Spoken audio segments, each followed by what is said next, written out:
Video शुरू करने से पहले जल्दी से सब्सक्राइब कर ले मधुरिमा को, ताकि हमारी आने वाली वीडियोस आप तक जल्द से जल्द पहुंच सके। दूसरों का झूठा खाने वाले और खिलाने वाले ये वीडियो एक बार जरूर देखिए, जानिए इस पर श्री कृष्ण ने क्या बताया है। इसी के साथ इस वीडियो में हम जानेंगे भोजन से संबंधित महत्वपूर्ण वास्तु नियम, जैसे भोजन किस दिशा में मुख करके करना चाहिए और किस दिशा में मुख करके भोजन नहीं करना चाहिए। तो पूरी जानकारी के लिए इस वीडियो को अंत तक जरूर देखिएगा। नमस्कार दोस्तों, स्वागत है आप सभी का एक बार फिर से। दोस्तों सच्ची श्रद्धा से कमेंट्स में जरूर लिखे हर हर महादेव। दोस्तों अगर आप भी किसी का झूठा खाते हैं और दूसरों को झूठा खिलाते हैं तो सावधान हो जाइए। हिंदू धर्म के शास्त्रों में इसके विषय में बहुत ही महत्वपूर्ण नियम का वर्णन किया गया है। हिंदू शास्त्रों को हिंदू धर्म का मस्तक कहा जाता है। ऐसा माना जाता है कि शास्त्रों की नीति से ही धर्म, अधर्म, रीति रिवाज, मान्यताएं, आदतें और संसार का संचालन सही रूप से चल पाता है। हिंदू प्राचीन ऋषि मुनि जिस भी नीतियों का पालन किया करते थे, उन्होंने उस परंपरा को कायम रखने के लिए शास्त्रों का निर्माण किया है। शास्त्रों में हमें बताया गया है कि हमें समाज में और घर में कैसा व्यवहार करना चाहिए। पर अगर हम आज के कलयुग की बात करें तो हम शास्त्रों की बातों को और ज्ञान को भूलते जा रहे हैं, जिसके कारण कलयुग का प्रभाव बढ़ता हुआ दिखाई दे रहा है और इसी कारण से मनुष्य की आयु कम होती जा रही है। शास्त्रों में भोजन की शुद्धता और सात्विकता के महत्व को साफ साफ बताया गया है, किंतु आज के समय में ऐसा चलन बन गया है कि झूठा खाने से आपसी प्रेम बढ़ता है। लेकिन ऋग्वेद के अनुसार हमें भोजन बनाने से लेकर रसोई में जाने तक और भोजन परोसने से लेकर भोजन खाने तक हमें शुद्धता और सात्विकता का पालन करना चाहिए, जिससे मनुष्य की आयु लंबी होती है। हम सभी जानते हैं कि प्राचीन काल से ऋषि मुनि 100 वर्ष की आयु से भी अधिक जीते थे और इसके पीछे शास्त्रों में बताए गए यही नियम उपयोगी होते थे। हमारे शास्त्रों में भोजन को केवल खाने की वस्तु के रूप में नहीं देखा जाता था, किंतु अन्न को पर ब्रह्म माना गया है। इसीलिए शास्त्रों में कहा गया है कि ना कभी किसी का झूठा खाना चाहिए और ना ही किसी को खिलाना चाहिए। और किसी अन्य व्यक्ति का झूठा खाने से हमें क्या दुष्परिणाम भुगतने पड़ सकते हैं, उसका उल्लेख शास्त्रों में किया गया है। आइए उसके बारे में जान लेते हैं, लेकिन उससे पहले आपसे रिक्वेस्ट है कि वीडियो को लाइक करें, अपने दोस्तों के साथ शेयर करें और अगर आपने अभी तक चैनल को सब्सक्राइब नहीं किया है तो सब्सक्राइब करके बेल आइकन जरूर प्रेस कर लें। दोस्तों सबसे पहली बात, किसी अन्य व्यक्ति का झूठा खाना। दोस्तों ज्योतिष शास्त्र के अनुसार व्यक्ति की कुंडली का दूसरा भाव जुबान, वाणी, सुख, धन की बचत और जीवन में मिलने वाले सुखों को संबोधित करता है। अगर दूसरे भाव में व्यक्ति की वाणी और भाषा पर नकारात्मक प्रभाव पड़ता है तो उसकी भाषा में कर्कशता का भाव आता है और बहुत सारे दुष्प्रभाव पड़ते हैं। इसीलिए शास्त्रों में कहा गया है, जैसा अन्न वैसा मन। जिस व्यक्ति के साथ आप भोजन कर रहे हैं और जिसका झूठा आप खा रहे हैं, तो हो सकता है कि उस व्यक्ति के मन में कोई कलेश की भावना, कोई विरोध की भावना अथवा द्वेष की भावना हो। उस व्यक्ति का झूठा खाने से उसके विचार आपके मन में प्रवेश कर सकते हैं और ऐसे में आपका मन और आपकी वाणी सामने वाले व्यक्ति के जैसे कलेश से भरी, क्रोध से भरी हो जाती है। इसीलिए तो आपने सदैव देखा होगा कि कोई बड़े संत महात्मा भोजन अकेले ही करते हैं और अपना झूठा कभी किसी को नहीं खिलाते और ना ही दूसरों का झूठा खाते हैं। दूसरी बात, कुंडली में दोष लगना।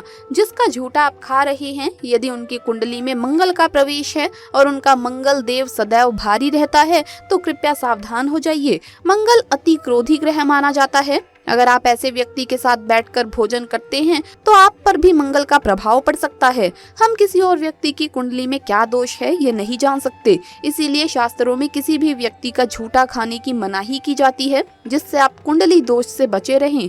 तीसरी बात, जिसका झूठा आप खा रहे हैं वो व्यक्ति सदैव आपका हित चाहेगा, ऐसा संभव नहीं है।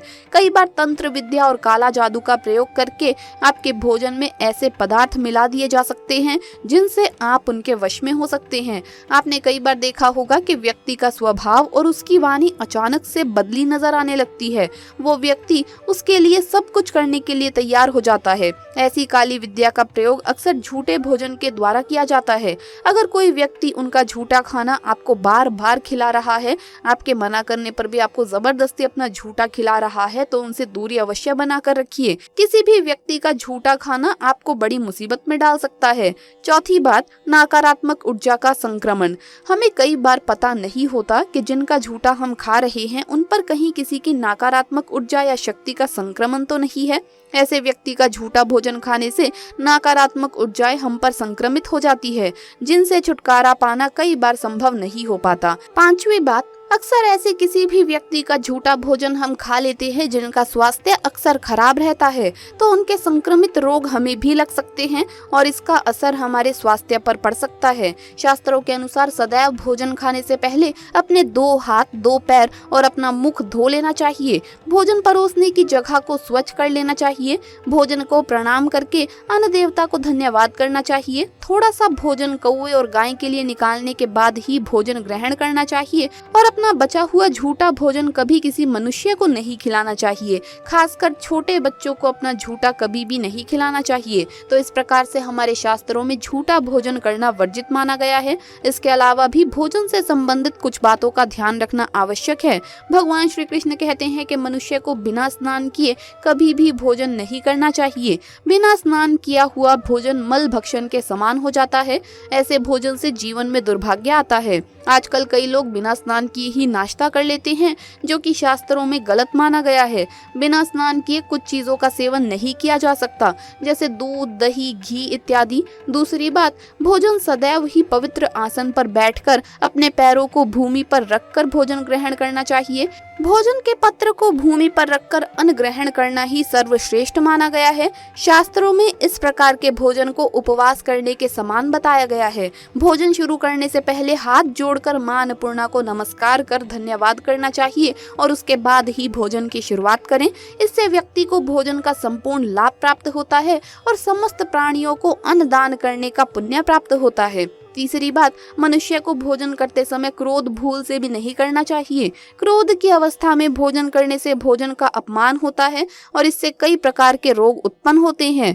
प्रथम के 5 निवाले मौन होकर ग्रहण करने चाहिए, उसके बाद बोला जा सकता है, किंतु प्रथम 5 निवाले ग्रहण करते समय कभी भी बोलना नहीं चाहिए। वास्तुशास्त्र के अनुसार टूटे फूटे बर्तनों में भोजन नहीं करना चाहिए, इससे जीवन में दुर्भाग्य आता है। भोजन हमेशा ही स्वच्छ थाली में अथवा वृक्षों के पत्तों पर करना चाहिए, किंतु टूटे फूटे बर्तनों में, गंदी थाली में कभी भी भोजन नहीं करना चाहिए, इससे दुर्भाग्य आता है। चौथी बात, अंधकार में बैठकर भोजन नहीं करना चाहिए। पांचवी बात, शैया पर अथवा बिस्तर पर बैठकर भी भोजन करना अशुभ माना गया है, इससे जीवन में दुर्भाग्य आता है।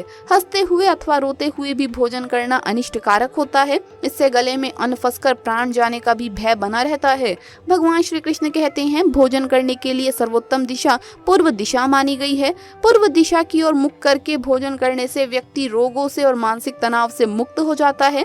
बीमार बुजुर्गों को पूर्व की ओर मुख करके भोजन करना चाहिए, इससे उनके स्वास्थ्य में सुधार होता है, क्योंकि पूर्व दिशा उगते हुए सूर्य की दिशा होती है और पूर्व की ओर मुख करके भोजन करने से सूर्य देव की कृपा प्राप्त होती है। अगर कोई व्यक्ति व्यवसाय में तरक्की चाहता है अथवा नौकरी की तलाश में है, तो उसे उत्तर दिशा की ओर मुख करके भोजन करना चाहिए। उत्तर दिशा माँ सरस्वती की दिशा है, इसीलिए विद्यार्थियों को भी उत्तर दिशा में मुख करके भोजन करना चाहिए। ध्यान रहे, दक्षिण दिशा की ओर मुख करके भोजन ना करें, ये दिशा यम की दिशा है, इससे पितृगण नाराज होते हैं। तो दोस्तों, आपको ये वीडियो कैसा लगा हमें कमेंट्स में जरूर बताएं। इस वीडियो को लाइक करें, अपने दोस्तों के साथ शेयर करें और अगर आपने अभी तक चैनल को सब्सक्राइब नहीं किया है तो सब्सक्राइब करके बेल आइकन जरूर प्रेस कर ले। जल्द मुलाकात होगी अगली वीडियो में। हर हर महादेव, जय महाकाल।